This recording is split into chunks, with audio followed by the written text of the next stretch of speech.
Возрождение, развитие, популяризация технологий изготовления старинной деревянной национальной утвари народа Саха.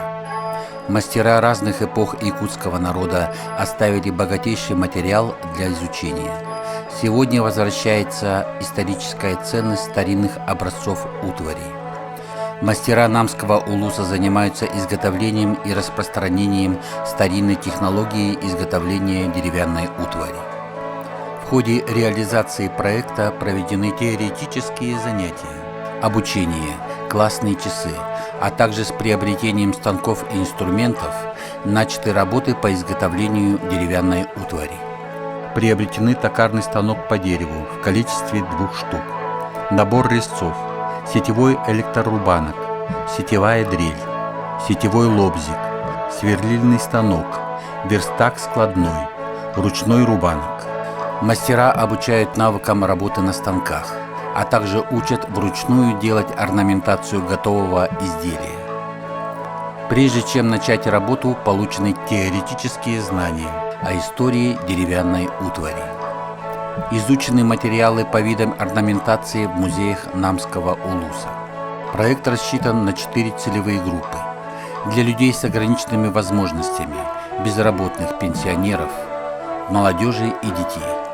В ходе реализации проекта успешно проведены и организованы различные мероприятия, такие как торжественное открытие Музея национальной деревянной утвари, приуроченное ко Дню Республики Саха-Якутия.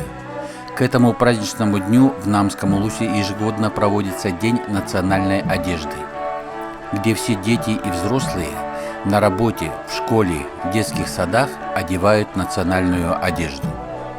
Проводится культурно-массовое мероприятие «Тумер Кюс». В мероприятии участники и зрители многое узнали о истории родного края. Обменялись опытом, нашли единомышленников. Богато украшенная орнаментом деревянная утварь участников получила большой интерес у населения. Организованы мастер-классы, беседы, изготовлены баннеры и стенд о мастерах. В музее организована экскурсионная программа, где участники и посетители узнали о истории, культуре, о видах деревянной утвари и орнаментации, а также показаны практические занятия по сохранению кумысного сосуда чорон. Ни один национальный праздник ИСЭХ в Республике Саха-Якутия не обходится без чоронов и деревянной утвари. Это богато украшенные орнаментом кубки, обязательные предметы в жизни каждого саха. Деревянная утварь и посуда занимают важнейшее место в обиходе народа Саха. Посуда из дерева является наиболее характерным образцом, сохранившим неповторимое своеобразие и специфические черты якутской культуры. 2022 год богат знаменательными датами. Год культурного наследия народов России.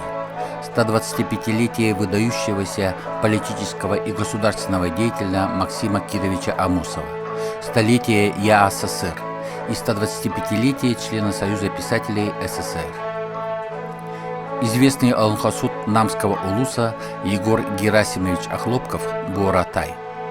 К этим знаменательным датам, к национальному празднику ИСЭХ, организована выставка деревянной утвари мастеров Намского улуса и участников проекта.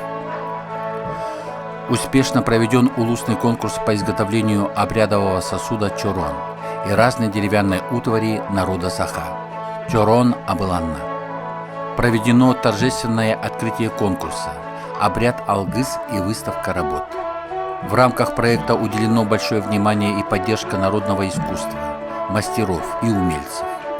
Проведена и организована выставка мастеров художественных промыслов Республики Саха-Якутия Анастасии Петровны и Ивана Васильевича Винокуровых.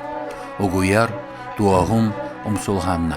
В торжественном открытии выставки приняли участие заместитель главы муниципального образования Намский улус Абрамов Петр Васильевич, глава муниципального образования Ленский наслег Сокольников Петр Григорьевич, начальник управления культуры и духовного развития муниципального образования Намский улус Заровняева Елена Александровна, директор дома Олонхо Колпачникова Вера Васильевна и общественность Намского улуса. В ходе совместной работы с мастерами Анастасия и Иван Винокуровы получили звание мастеров художественных промыслов Республики Саха-Якутия. Сняты видеосюжеты о мастерах. Интервью о работе мастера Слепцова Сергея Гаврилевича. Видеоуроки. Мастер-классы о деревянной утвари. Организовав такие мероприятия, активировали культурное воспитание населения, способствуя повышению духовной нравственности, уровня патриотизма, любви к родине. Проект дал большие возможности широкому кругу целевой группы людей – детям, молодежи и взрослым приобрести теоретические знания и опыт, навыки и умения народного ремесленничества, а мастерам – передачи своего опыта, навыков и знаний.